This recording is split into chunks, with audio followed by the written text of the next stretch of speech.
de lo más profundo de la oscuridad, de las sombras, del inframundo hasta tus oídos. Yo soy Adriquiagua y esto es Mystery Geek, temporada número 2.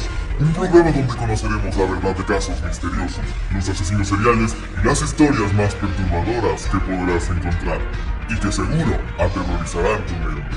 Comenzamos.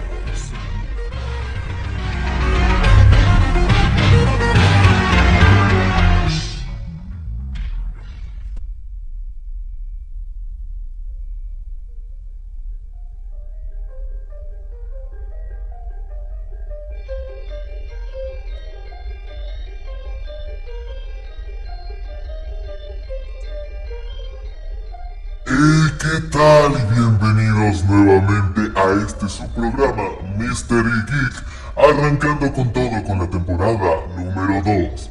Yo soy Adriquiagua y les doy ahora sí la cordial bienvenida a este primer episodio.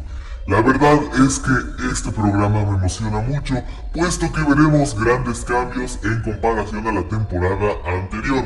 El primero de ellos el más triste es que en esta ocasión me encontraré yo solo contándoles las historias que narraremos programa a programa, aunque quién sabe, las puertas siempre están abiertas para que otras personas vengan y, junto a mí, cuenten grandes historias de terror para que ustedes queden bien traumados mientras escuchan cada episodio. Eso sí, también, como vieron, pues hay nuevas secciones que reemplazarán a las anteriores. Del programa o de la temporada anterior, la única sección que sobrevive es Creepypasta. Sin embargo, el resto tendremos 3 nuevas secciones que prometen bastante y que estoy seguro te atemorizarán. La primera de ellas es Killers, en donde hablaremos sobre asesinos seriales, sus casos misteriosos, sus historias, todo lo que les envuelve. También tendremos como bloque 3 a la sección de Poseídos, que es la que más miedo me da de las 4 secciones, en donde hablaremos de casos de exorcismos, posesiones y bastantes casos relacionados a esto. Créeme que estoy seguro de que será, al igual que para mí, la sección que más te llene de terror. Y finalmente tendremos la cuarta sección con la que cerraremos los programas, que es Embrujados, en donde daremos una vuelta por todo el mundo buscando las historias de los lugares más embrujados o más malditos en toda la tierra. Estoy seguro de que te va a encantar el contenido que traemos en este programa y que seguramente te pondrá los pelos de punta. Eso sí, antes de empezar el programa, quiero recordarte las redes sociales, que es en Facebook, Veo Radio, pues nos encontramos transmitiendo desde Veo Radio también, no lo pueden olvidar. En Twitter, Veo-Radio. En YouTube, con El Mundo de Adri TV, si es que por allí nos están viendo. También en las redes institucionales de la Universidad del Valle de Orizaba, como lo son Grupo Educativo Mimo en Facebook o en Twitter, GIVDO. Y recordarles que también nos podrán encontrar en Spotify como Mystery Geek. Ahora sí, no le hagamos más emoción y comencemos con la primera sección, que estoy seguro de que te encantará este primer caso, que es Killers.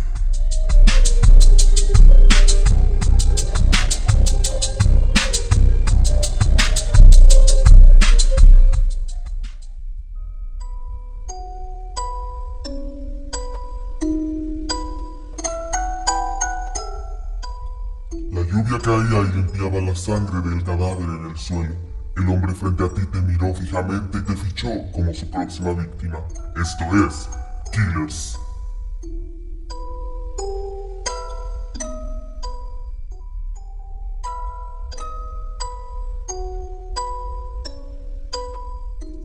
Asesinos hay muchos. Asesinos seriales han impactado la historia y muchos se han quedado también en el recuerdo colectivo. Sin embargo, quien más ha impactado en la sociedad, sobre todo en la de los Estados Unidos, fue sin duda el asesino del Zodiaco. Fue un asesino en serie que acechó el norte de California en los Estados Unidos entre diciembre de 1968 y octubre de 1969. En una carta presuntamente suya confesó el asesinato de 37 víctimas, aunque las únicas confirmadas fueron 10 hombres y 3 mujeres.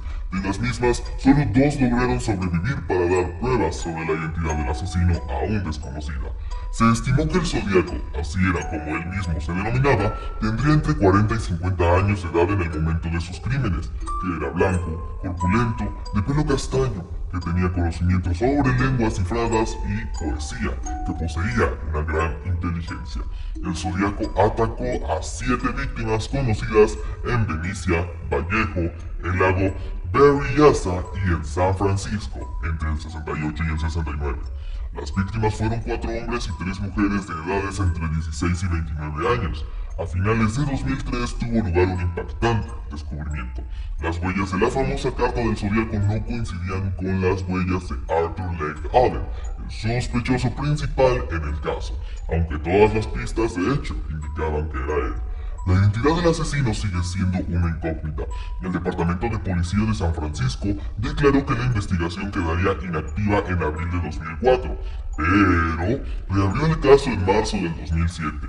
En 2021, la policía estableció a Gary Francis Poste como posible sospechoso, pero este había fallecido ya en 2018. Antes de continuar un poco con la historia, es momento de hablar de las víctimas confirmadas del Zodíaco. Aunque el Zodíaco afirmó que en sus cartas enviadas a los diarios que había asesinado a 37 personas, los investigadores le acreditaron solamente 7 víctimas confirmadas. Algunos de sus nombres son los siguientes: David Arthur Faraday, de 17 años, y Betty Lou Jensen, de 16 años, que fueron asesinados por un arma de fuego en el 68. Tenemos a Michelle Randall McNeil, de 19 años, y Darlene Elizabeth Ferry, de 22 años, acribillados el 4 de julio de 1969 en el aparcamiento del campo de golf Blue Rock Springs, a las afueras de Vallejo. También tenemos a Brian Calvin Hentel, de 20 años, y a Cecilia Ann Shepard, de 22 años, quienes fueron apuñalados brutalmente el 27 de septiembre de 1969, en lo que en la actualidad es denominada la Isla del Zodíaco, en el lago de Berryessa, ubicado en el condado de Napa. Y también tenemos a Paul Lee Stein, de 29 años, taxista muerto por arma de fuego en su propio taxi el 11 de octubre de 1969 en el barrio de Presidio Heights, San Francisco. En la escena del crimen no aparecieron ni la carta ni las llaves del vehículo. También tenemos la lista de posibles víctimas, las cuales fueron personas que han sido identificadas como víctimas potenciales del Zodíaco, aunque las pruebas no son concluyentes y no todas son aceptadas como víctimas de este asesino. Tenemos dentro de ellos a Robert Domingos, de 19 años, y a Linda Edwards, de 17 años, que fueron asesinados por arma de fuego el 4 de junio de 1963 en la playa cercana a Lompoc, California. Edward y Domingos fueron considerados posibles víctimas debido a las similitudes del ataque con la de Lake Herman Road. También tenemos a Cherry Jo Bates, de 18 años, muerta por arma blanca, casi decapitada, el 30 de octubre de 1966 en Riverside Community College en Riverside, California.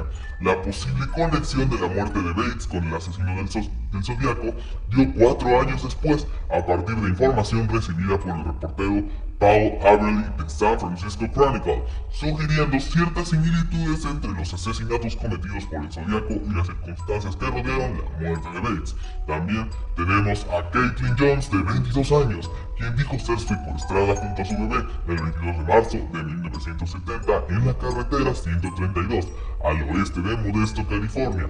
En su declaración, comentó que el conductor de un coche le hizo señales con las luces para que parara y así lo hizo.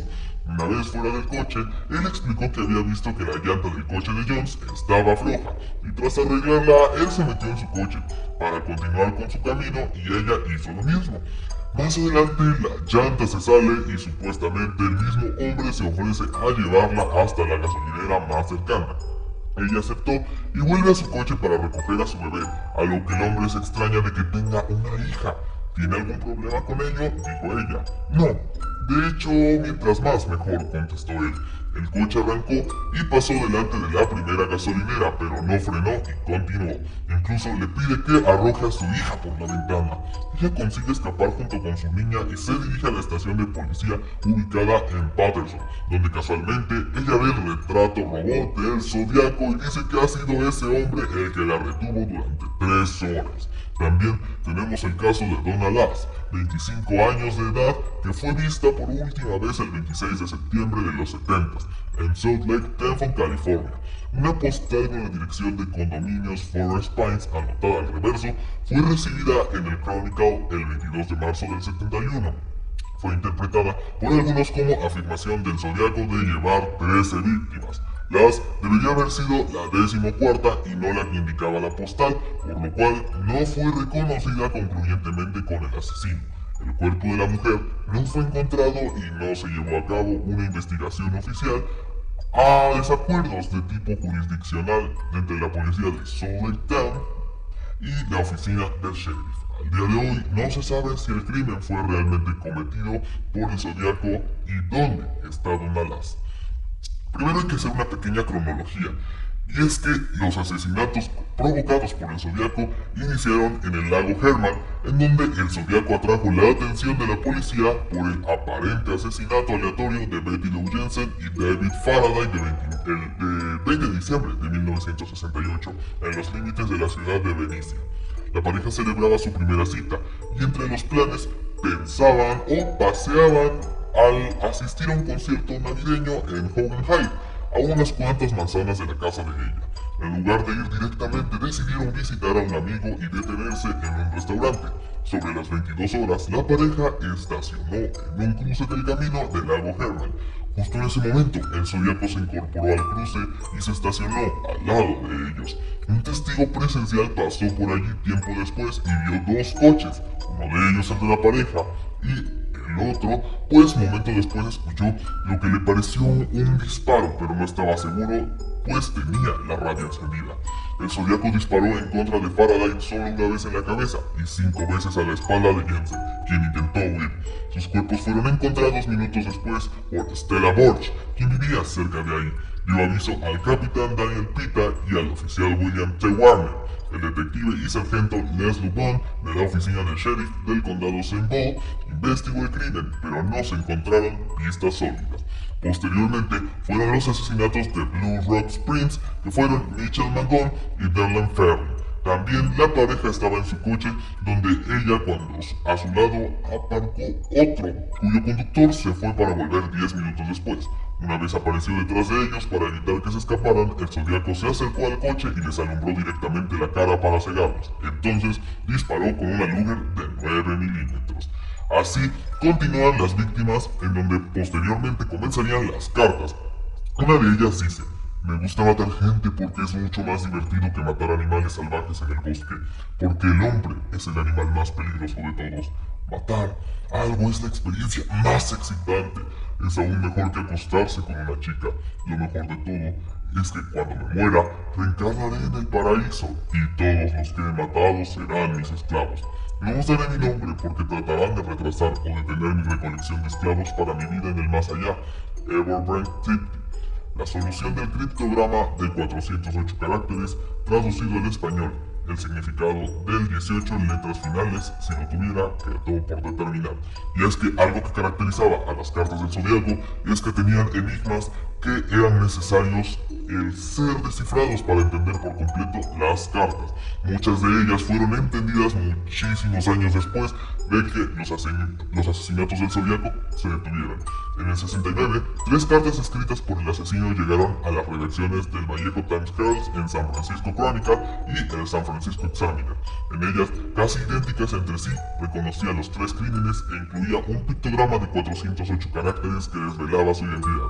El asesino fue muy claro: o las cartas se publicaban en primera plana o ese mismo fin de semana mataría a 12 personas. Los asesinatos por suerte no se llevaron a cabo, pero las cartas pudieron leerse en la primera plana de los periódicos. Conforme se observó al respecto, aquella amenaza confirmó únicamente la primera muestra dentro de su sucesión de alardes y chapuzas que, en el marco de un perverso juego del gato y el ratón, la vanidad del psicópata emprendió aún a riesgo de dejar indicios aptos para concluir finalmente su arresto.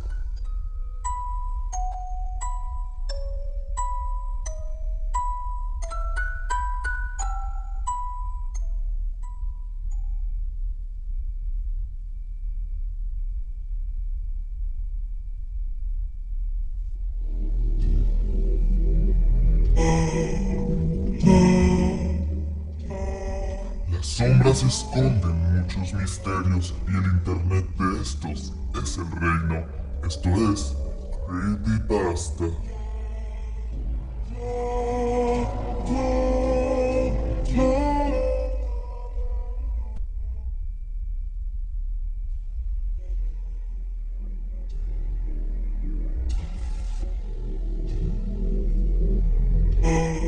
El violín de la bruja.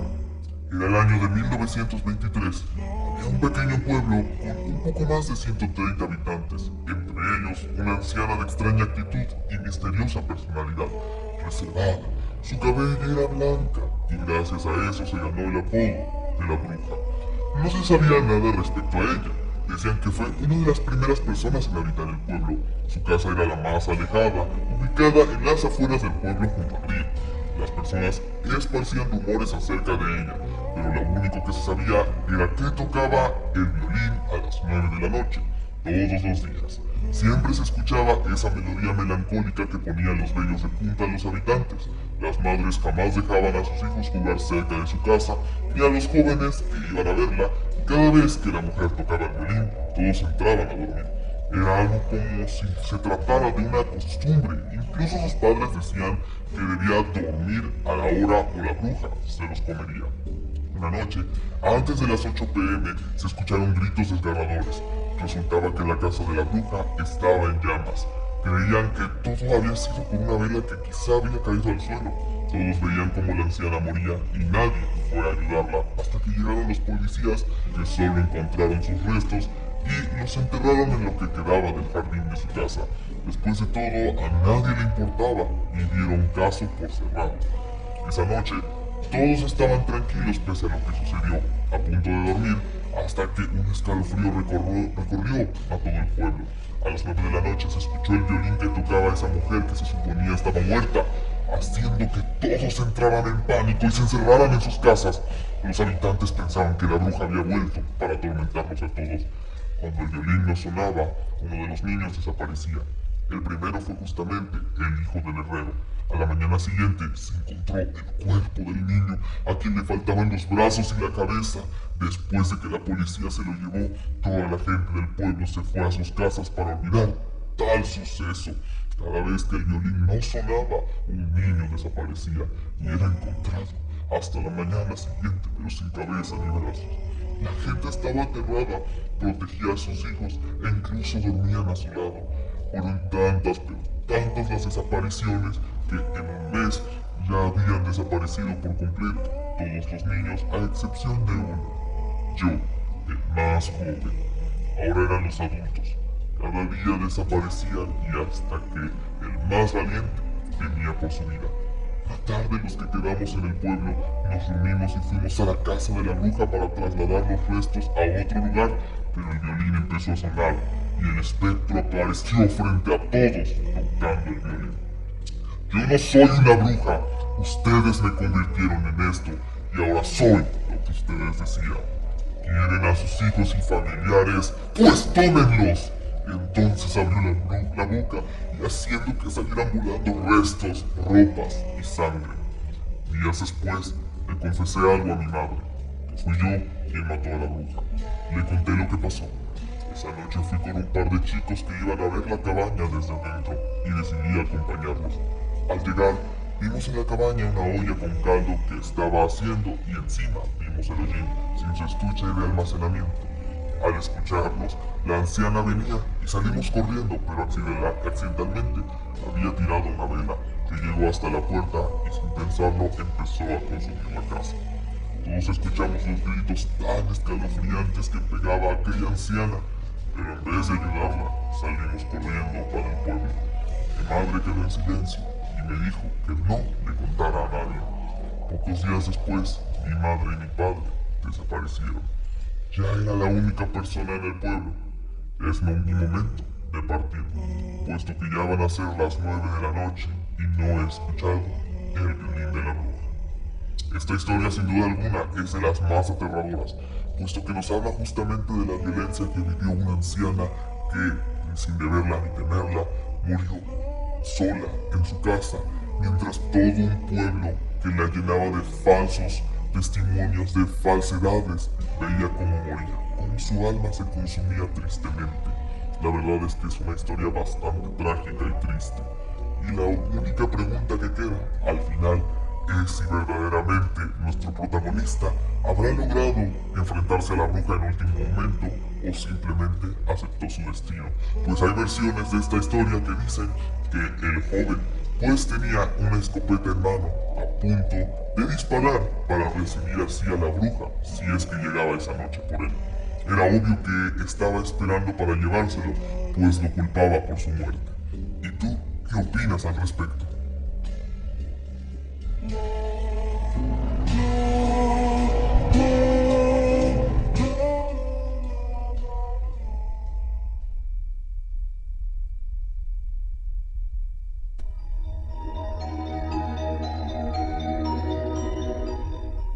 Dicen que las almas más débiles siempre caen a la oscuridad. Dicen que si juegas con lo prohibido, tu alma perderás. Esto es, poseídos.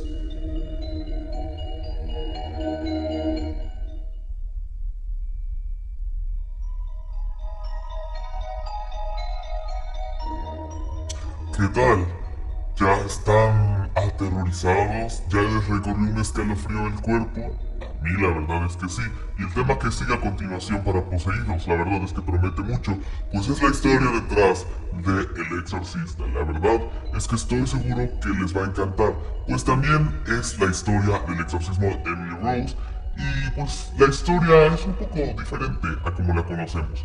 Pero eso sí, antes de empezar, recuerden que pueden seguirnos en nuestras redes sociales, ya que nos encontramos transmitiendo también desde Veo Radio y sus redes sociales son Facebook, Veo Radio, Twitter, Veo-Radio, Facebook de Grupo Educativo Univo y Twitter UnidVO. Recordarles también que pueden seguirnos en los canales de YouTube de El Mundo de Adri TV o en el canal de YouTube de Mr. Geek y que también nos encontramos en Spotify. Ahora sí, comencemos a hablar ya directamente sobre este caso, que realmente pues nuestra víctima lleva por nombre Anneliese Michel. Y pues comencemos a hablar sobre su exorcismo. Básicamente, Anneliese Michel fue una mujer alemana y católica que fue sometida a un exorcismo en el 75 y que murió al año siguiente tras negarse a continuar con el tratamiento médico y psiquiátrico que le habían encomendado durante los 7 años anteriores a su fallecimiento. Investigadores posteriores determinaron que Michel presentaba cuadros de desnutrición y deshidratación. Sus padres y los sacerdotes responsables fueron acusados por homicidio negligente. La investigación y el juicio subsiguientes atrajeron la atención del público y los medios de comunicación debido a la decisión inusual de la Iglesia Católica de emplear un ritual de 400 años de antigüedad, algo que ha sido rara vez visto desde el siglo XVIII. La película El exorcismo de Emily Rose está basada principalmente en un punto de vista sobre lo que su historia transmite. Hay dos películas respecto a su caso, El exorcismo de Emily Rose, basado en un punto de vista religioso, y Requiem, El exorcismo de Micaela, basado en un punto de vista más materialista. Cuando Michel tenía 16 años, se cree que pudo haber tenido su primer ataque de epilepsia, puesto que le fue diagnosticada epilepsia del lóbulo temporal, pero esto es solo una cercanía sobre lo que era su estado de salud. Cayó rápidamente en una depresión y fue tratada en el hospital psiquiátrico Woodsboro. En 1973 presuntamente se volvió intolerante a varios objetos religiosos y empezó a oír voces. Su condición empeoró a pesar de la medicación e intentó el suicidio. Michel y su familia realmente creían que estaba poseída y llamaron a un sacerdote católico para practicarle un exorcismo. siendo rechazados inicialmente. En 1975, tras muchas reflexiones, dos sacerdotes obtuvieron el permiso del obispo local y le realizaron el exorcismo. Annalise murió el 1 de julio y la investigación demostró que estaba malnutrida y deshidratada. Sus padres y los curas responsables fueron acusados de negligencia. Durante el juicio, los 51 registros autobiográficos del exorcismo, en donde los supuestos demonios presuntamente hablaban de la boca de Annalise, no se permitieron presentar como evidencia. Se dictaminó que su muerte había sido a causa de la tensión de los ritos. En este caso, atrajeron la atención de la gente en general, de la atención pública y de los medios. Tras el veredicto de culpables, los acusados fueron sometidos a 6 meses en la cárcel, pero se permitió la pena por 3 años de libertad condicional y una fianza. Comencemos un poco a hablar sobre la hospitalización de este caso.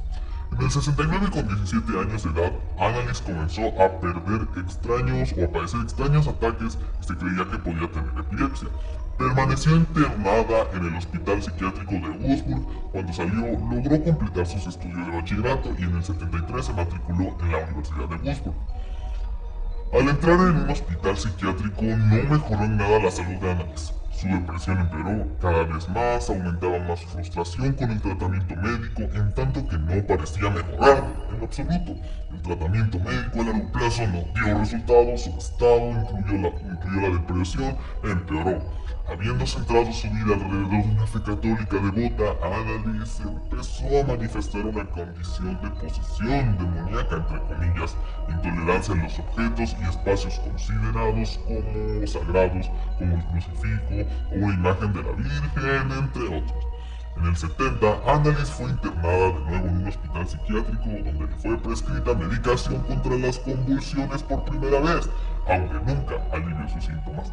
Continuó hablando de que la llamaban las caras malignas, que veía varias veces al día mientras rezaba. Annalise se acabó convenciendo de que la medicina no le podía ayudar. Completamente convencida de que su enfermedad no tenía un origen espiritual, pidió a la iglesia local 2 veces que se le practicara un exorcismo, pero fue rechazada. Ese mismo vez se le persiguió otra medicina, predeciacina, que es un tipo de fenotiacina con propiedades similares a la del clorpromazina. Se usa en el tratamiento de distintas psicosis, incluyendo la esquizofrenia y la conducta desviada, pero esta solo empeoró su estado. En el 73, Annalise empezó su tratamiento Tegroptol, que es básicamente carbamazepina, que es un estabilizador emocional.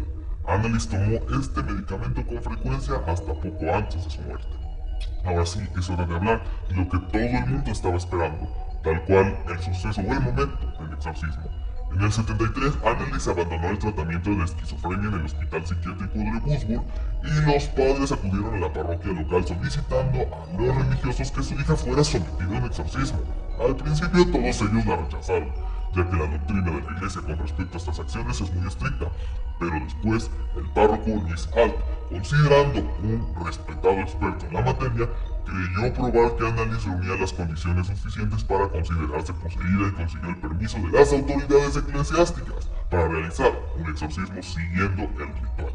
Durante las sesiones, Annalise manifestó estar poseída por 6 demonios diferentes: Lucifer, Caín, Judas Iscariote, Nerón y Hitler, y un sacerdote corrupto del siglo XVI de apellido Fleischmann. Estos 2 últimos fueron sustituidos por Belial y Legión en la película.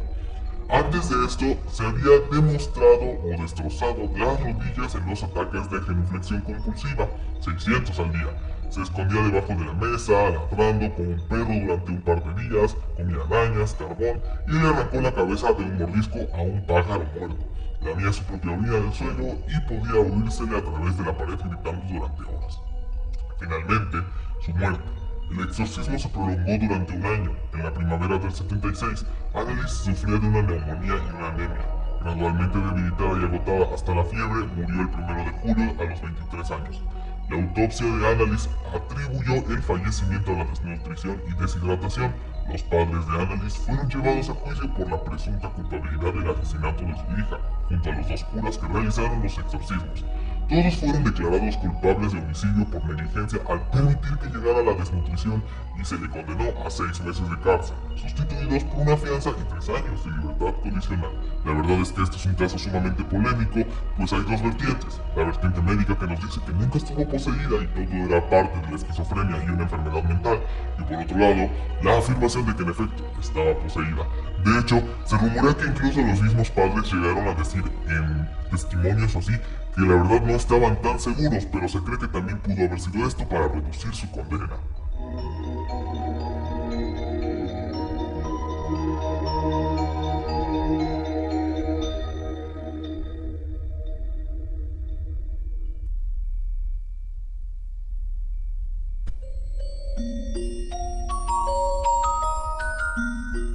En este mundo ningún lugar está exento de la oscuridad, el dolor y las penas. Cualquier lugar pueden afectar.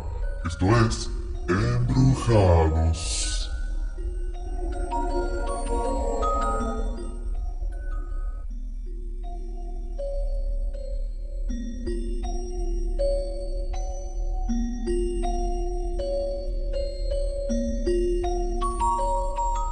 Muy bien, mi gente, como todo lo que bien empieza, todo bien termina, pues es momento de entrar a la última sección de este primer programa de la segunda temporada. Yo sé, ya es tiempo de finalizar el programa, pero recuerden que en esta temporada traeremos más misterios y más terror. Sin embargo, vamos con el último tema y hablaremos de una de las locaciones más embrujadas y más famosas de los últimos tiempos, referenciada en la cultura popular en muchísimas series como lo es por ejemplo American Horror Story en su quinta temporada Hotel. Estoy hablando de Cecil Hotel o el Hotel Cecil. Hablaremos un poco de su historia y sobre las víctimas que ha habido, pues algo curioso es que el Hotel Cecil es lugar de gran actividad paranormal por los múltiples asesinatos y víctimas de suicidio que ha tenido en sus habitaciones. Así que comencemos a hablar un poco sobre la historia de este lugar. El Hotel Cecil es un complejo de viviendas asequibles en el centro de Los Ángeles, ubicado en el 640 S en Main Street. Fue fundado en 1924 por 3 empresarios hosteleros y cuando con 700 habitaciones, 19 pisos de altura, un lugar muy bonito para vivir a primera instancia. El hotel es especialmente conocido por largas crónicas de muertes violentas, suicidios, presuntos avistamientos de asesinos en serie y tragedia relacionada principalmente con sus años como edificio de departamento de vivienda y desarrollo urbano en las afueras de Sky Row y que ha despertado siempre un gran interés por la sociedad en dicho edificio, ya que, déjame contarte, que incluso gente que se hospeda en hoteles de enfrente o de al lado han visto cómo de la nada gente cae desde las ventanas y simplemente nunca llegan al piso, como si se estuvieran a punto de aventar, se lanzan y sus cuerpos desaparecen en el aire. Por su parte, ha habido avistamientos de gente que transcurren normal en el hotel y llegan hasta la planta alta en donde parece que se van a tirar, sin embargo desaparecen. Y sobre todo, el fantasma más famoso es justamente el de Elizabeth Short, o también conocida mejor como la Dalia Negra, quien curiosamente se cree o se dice que llega al bar del hotel y pide un último trago. Su fantasma parece una aparición antes de haber muerto. Actualmente, el Hotel Cecil fue comprado por una nueva compañía y empezó un periodo de remodelación en el 2016. Sin embargo, este se tuvo que detener por la pandemia del COVID-19, lo que provocó el cierre temporal del hotel. El 13 de diciembre, el Hotel Cecil, como conjunto habitacional de interés social, fue nuevamente puesto en marcha en el 2021 con una oferta un tanto de habitaciones como de unidades residenciales. Ahora que conocemos un poco sobre la historia y fundación del Hotel Cecil, es hora de hablar de algunas de sus víctimas que ha tenido a lo largo de los años. A medida que la zona en la que se encuentra el Hotel Cecil entraba en decadencia, los suicidios y las muertes violentas empezaron a volverse frecuentes en sus instalaciones. Con casi más de 10 años de suicidios documentados y al menos 2 asesinos en serie hospedándose durante más de 5 décadas, este hotel se convirtió en todo un misterio para los ciudadanos de Los Ángeles. Una de las explicaciones posibles para la cantidad de sucesos registrados en dicho hotel puede ser el desastre económico generalizado provocado por la caída de la bolsa en el año 29, lo cual provocó la ruina súbita de muchas economías domésticas. Además de los suicidios, la historia del Cecil cuenta con hechos violentos y salaces. Era también un punto de encuentro frecuente para parejas adúlteras, actividades relacionadas con drogas y prostitución. Se cuenta que en 1947, Elizabeth Short, un nombre que justamente acabamos de mencionar, una actriz apodada posteriormente por la prensa como la Dalia Negra, fue vista tomando una copa en el bar del hotel, tan solo días antes de su notorio asesinato, que hasta hoy sigue sin haber sido resuelto. Además, dos asesinos seriales se hospedaron en el hotel al mismo tiempo que asesinaron y violaron a muchas de sus víctimas. El hotel también fue escenario de un brutal asesinato a una pensionista en los años 60 y marcó en lo que la joven estudiante canadiense fue encontrada muerta en un tanque de agua, también conocida ya el nombre como Elisa Lam. Ahora sí, vamos a adentrarnos un poco en algunas fechas. De 1926 a 1927, el cuerpo de William Mackay, durante unos años operador minero en Arizona, murió en el Hotel Cecil a los 62 años de edad, según se publicó en Los Angeles Times el 19 de junio de 1926. No se especifica en ningún lado la causa de la muerte. Mackay fue encontrado simplemente en su antigua casa en Colfax, Washington. El primer crimen registrado en el hotel fue el de Percy Ormond Cook, de 52 años. En enero de ese año se quitó la vida a posteriori de pelear con su esposa e hijo. Cook se dejó una nota dirigida a la prensa, a la que decía haber gastado $40,000 en los últimos 6 meses en un vano intento de comprar la felicidad y se suicidó esa noche en una habitación del Hotel Cecil. El dinero no puede comprar la felicidad, escribió Cook en lo que se esperaba fuera una nota de despedida. Lo he intentado y encuentro que no se puede hacer nada. He perdido a mi esposa, a mi hijo y a mi hogar. Y estoy haciendo lo único que me queda por hacer. Se dice que anteriormente fue dueño de los apartamentos Willhart en Hollywood y se creía que era rico. Su hijo, a quien se refería en la nota, era estudiante de Harvard y su ex esposa vive actualmente en Providence. Posteriormente, tenemos las fechas de 1931 a 1939. Según otras fuentes, el primer suicidio llevado a cabo en el Hotel Cecil se documentó en el año 31. Un hombre de 46 años identificado como W.K. Norton, pero que se registró en el hotel según la policía como James Wills de Chicago, murió en su habitación luego de haber ingerido veneno en cápsulas. Un año más tarde, Benjamin Dutchett, de 25 años, se disparó en la sien derecha. El detective teniente Bagot de la Brigada Central de Homicidios dijo que no se podía atribuir ninguna razón aparente para el acto. Los documentos encontrados en su persona indicaron que anteriormente había vivido en el 301 de South Pole Avenue. El cuerpo fue encontrado por la señora Carrie Robb, una mucama del hotel que se encontraba haciendo su trabajo y se encontró con tan desagradable escena. En julio de 1934, el sargento del Cuerpo Médico del Ejército de Estados Unidos, Louis de Borden, de 53 años, se cenó el cuello con una navaja en su habitación, luego de escribir varias notas suicidas. Más tarde, los oficiales de investigación informaron que Borden se quitó la vida debido a problemas de salud.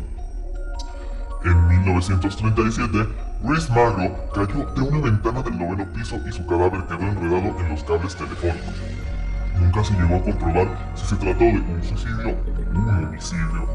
Los oficiales declararon que Madison, marinero de 26 años de USS Virginia, quien era el acompañante de la mujer, estaba durmiendo al momento de los hechos y no pudo dar ninguna explicación por la acción de la mujer. Richard, gerente del hotel, corroboró su historia. Un año después, Roy Thompson, de 35 años, bombero de la Infantería de la Marina de los Estados Unidos, sin dejar notas para explorar su acción, saltó del 14º piso y cayó sobre el techo de vidrio de un edificio vecino. Se encontraba registrado en el Hotel 640 S.O. Main Street durante varias semanas. En 1939, el oficial de la Armada, Eric C. Navarrete, de 39 años, fue hallado muerto luego de haber ingerido veneno. Navarrete fue encontrado inconsciente en el piso de la habitación del hotel por una mucama, quien llamó a la policía. Murió poco después de su llegada, dentro de su habitación. La policía encontró una carta sellada dirigida al Dr. D.C. Neville, de Staten Island. La policía no abrió la carta, en cambio, fue enviada junto con el cadáver a una morgue de Long Beach. Posteriormente tuvimos la década de entre 1940 y el 47. Ese año se repitió esta escena con la maestra Dorothy Stranger de 45 años. La docente estuvo al borde de la muerte en el hospital de recepción de George Street después de haber tomado veneno en su habitación en un hotel, según informó la policía. Pasaron 4 años para que el Hotel Cecil fuera escenario de un aterrador asesinato en septiembre del 44. Dorothy Jett Purcell, ex trabajadora de guerra, la cual compartía su cuarto con su novio, dio a luz a un bebé en el cuarto del hotel. Ella sola, sin despertar a su acompañante. Como pensó que el bebé estaba muerto, lo arrojó por la ventana. Más tarde, la joven de 19 años se defendió diciendo que no sabía que estaba embarazada. El cirujano de autopsia del condado, Frank R. Webb, declaró que el bebé nació vivo, que sus pulmones se llenaron de aire. Fue acusado de asesinato pero expulsada por demencia. En noviembre de 1947, Robert Smith murió a posteriori de saltar desde una ventana del séptimo pavimento a los 35 años. Y ahora sí, llegamos con uno de los casos más famosos que ha vivido el Hotel Cecil en sus inicios. El 15 de enero de 1947 apareció la joven estadounidense Elizabeth Short. Un baldío brutalmente asesinado fue el lugar en el que se halló su cuerpo. Se creía que era un maniquí cercenado, sin embargo la realidad fue que se trataba de la misma Elizabeth, quien había sido víctima de algo bastante cruel. Si quieres conocer la historia completa de Elizabeth Short, te recomiendo que vayas al canal de Mystery Geek de YouTube, donde encontrarás el caso de Lizzie bastante bien explicado y sobre todo las teorías que rondan al respecto de ella como un cadáver exquisito y arte surrealista. Continuando, se dice que el 9 de enero, Elizabeth Short, unos días antes de que desapareciera y apareciera su cuerpo cercenado, fue vista por última vez con vida en el bar del Hotel Cecil. A los 19 años, la joven también llamada La Dalia Negra, por una película llamada así, estrenada unos días previos a su muerte, la cual trabajaba en la desaparición de una chica a lo que encontraban muerta, había llegado a Los Ángeles y trabajaba como camarera en Hollywood. Mientras soñaba con ser actriz, según se dice, protagonizó películas y documentales e incluso inspiró varios libros. Su cuerpo fue hallado cercenado en dos. Tenía la cara cortada desde la boca hasta las orejas, llamada así como la sonrisa de Glasgow, y le habían arrancado el corazón, el brazo y los intestinos. La autopsia indicó que tenía marcas por ataduras con cuerda en muñecas y tobillos. Eso sugería que había estado maniatada y torturada durante 3 días. El 23 de enero de 1947, su asesino llamó el editor del periódico de Los Ángeles Examiner, preocupado porque nadie cubría la noticia de su crimen. El sujeto envió al día siguiente un paquete que contenía su certificado de nacimiento, fotografías y una agenda que tenía escrito en su tapa el nombre de Mark Hansen. Este mismo no fue el único sospechoso del crimen. Hubo otros hombres investigados, pero por distintos motivos y coartadas, nada pudo comprobarse. También, la verdadera identidad del asesino de la Dalia Negra podrás encontrarla en el video que te comenté hace un rato, pues ahí hablaremos a profundidad del principal sospechoso. El último que la vio con vida fue el recepcionista del hotel a las 10 de la noche, el día 9 de enero, cuando ella dejó el bar, cruzó el lobby y salió a la calle. Sin embargo, el sospechoso que más llamó la atención en este caso fue el médico millonario George Holden. Su hijo, Steve, encontró en 1999 una foto de la joven, empezó a investigar y concluyó que su padre era quien había asesinado a Elizabeth Short. Los indicios que llevaron a descubrir al doctor fueron, entre otras cosas, que tenía los conocimientos requeridos para los cortes que sufrió el cadáver. Su consultorio médico estaba situado a 2 cuadras del sitio. Una hija le había denunciado por abuso sexual y esos días estaba solo en la mansión que tenía en Hollywood. Según Steve Holden, tenía todas las pruebas para inculpar a su padre, pero no lo apresaron porque temían que destapara una serie de tratos ilegales que había entre médicos, abortistas y agentes policíacos.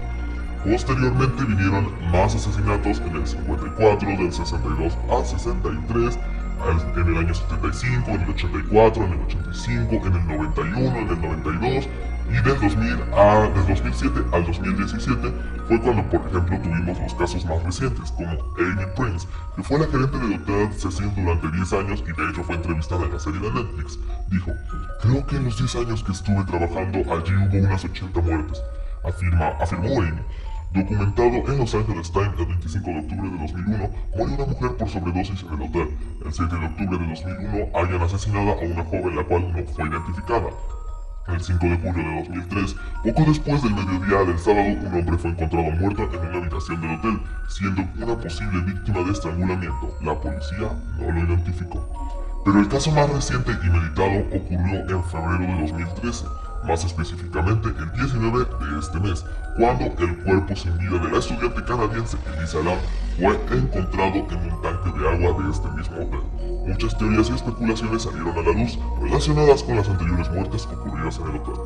Lisa Lam, nacida en Vancouver en 1991 y conocida por su nombre cartonés Lam Ho-ji en chino tradicional, era la hija de inmigrantes de Hong Kong y estudió en la Universidad de Columbia Británica. En enero de 2013, con 21 años, sin embargo, no se registró en la universidad y decidió emprender un viaje sola por Estados Unidos, pues le hacía ilusión conocer la costa oeste y especialmente Los Ángeles. El 26 de enero se alojó en el Hotel Cecil con la idea de dirigirse el 31 a Santa Cruz. Lam había sido diagnosticada con trastorno bipolar y depresión y se le habían recetado 4 medicamentos. Todos los días desde que había comenzado su viaje, llamaba a sus padres para explicarles sus próximos planes. De pronto, el 31 de enero dejó de hacerlo. Es allí cuando ellos denuncian su desaparición a la policía, que inició una búsqueda de varios días y que fue seguida minuciosamente por la prensa local. Fue el personal del hotel el que decidió investigar las cámaras de grabación cuando se encontraron con algo perturbador. La grabación, que ha recorrido el mundo, mostraba a Elisa Lam entrando en el ascensor del hotel, asustada y tratando de esconderse, como si alguien la persiguiera. De alguna manera, parecía interactuar con algo o alguien que el espectador no podía ver. Lo más extraño del video, sin embargo, es que se le observa pulsar los botones del ascensor frenéticamente, una y otra vez, sin que las puertas se cierren y el aparato reaccione de ningún modo. El momento en que sale y desaparece por el pasillo es cuando finalmente las puertas del elevador se cierran. Esas son las últimas imágenes que se conservan del alcohol. Fueron los propios huéspedes del hotel los que consiguieron que se viera su paradero. A los pocos días de la desaparición de Lisa, comenzaron a quejarse de que el sistema de agua del hotel parecía tener problemas de presión, mal sabor y salía el agua bastante turbia. Cuando se registró el depósito de la azotea, encontraron el cuerpo flotando de Lisa Lam, desnudo y en estado de descomposición. Asimismo, el cuerpo estaba ya completamente hecho un caos, como su reloj y su tarjeta de habitación flotando junto a ella. La autopsia reveló que el cadáver no había sufrido ningún daño o traumatismo y que tampoco había ingerido ninguna sustancia psicotrópica. Parecía haber sido una muerte accidental por ahogamiento, aunque no descartar un posible homicidio. Según los peritos forenses, su muerte fue catalogada como un ahogamiento producto de un brote de bipolaridad, pero la forma en la que Lam logró entrar a uno de los tanques y el paradero de su cuerpo ha confundido a las autoridades debido a que estos son demasiado grandes y estaban detrás de una puerta cerrada. Al día siguiente, los funcionarios de salud pública emitieron un aviso de no beber para nada el agua para los huéspedes del hotel mientras se analizaba esta para determinar si era seguro o no usarla. El capitán de bomberos, Jamie Moore, confirmó más tarde que una muestra de agua no mostró preocupaciones de riesgo biológico y que los tanques de agua del hotel no estaban conectados. Sin embargo, la aparición del cadáver trajo consigo más preguntas que respuestas. Fuentes policiales le dijeron al Times que una puerta cerrada con llave y una escalera de incendios son las únicas formas de acceder al techo del hotel. La puerta a la que solo pueden acceder los empleados también estaba equipada con una alarma que notifica al personal del hotel si alguien la arriba. Este caso fue bastante sonado, puesto que les doy algo curioso, y es que justamente el año en que muere Elisa Lam es también el año en que muere Richard Ramírez, quien fue justamente uno de los 2 asesinos seriales que se hospedaron en el hotel. Algo curioso de Richard Ramírez es que se dice que él realmente no cometió ningún crimen en las puertas o en las instalaciones del hotel, sino que se hospedaba allí. Los empleados cuentan que a veces en la noche él llegaba completamente bañado en sangre. Nadie se atrevía a hablarle ni a decirle nada. Nadie se atrevía a comentar lo que ocurría. Solamente Richard Ramírez subía al ascensor y se iba a su habitación, que justamente estaba en el piso 14. ¿Y por qué les menciono esto? Si prestaron atención a la explicación que les di hace un rato, pudieron notar que a partir del piso 14 mucha gente moría. Y es que curiosamente se dice que el piso 14 para arriba del hotel está completamente maldito y que si tú te hospedas en alguna de esas plantas, inevitablemente vas a morir, te vas a suicidar o algo te va a pasar y tu tragedia de tu trágica vida terminará allí y serás una de las víctimas del Hotel Cecil. Por lo cual, pues hay gente que prefiere no hospedarse allí si tiene que hacerlo en una de las plantas altas o que simplemente nadie quiere hacerlo en lo absoluto. Obviamente, el Hotel Cecil por toda esta actividad terminó bastante embrujado y con actividad paranormal. Así que, ¿qué opinas al respecto?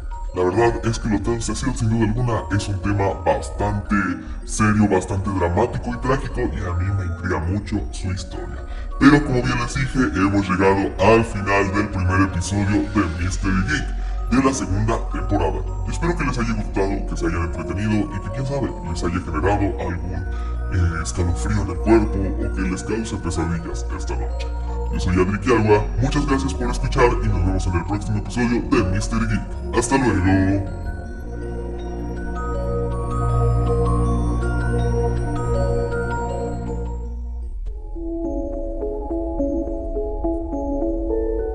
Si decides creer o no, queda bajo tu propio riesgo, pero la verdad es que las sombras esconden muchos misterios. Si no te fijas bien en la oscuridad, alguien te podría atacar y entonces tu historia en este programa podría terminar. Yo soy Adri Agua y esto fue Mystery Geek. Hasta luego.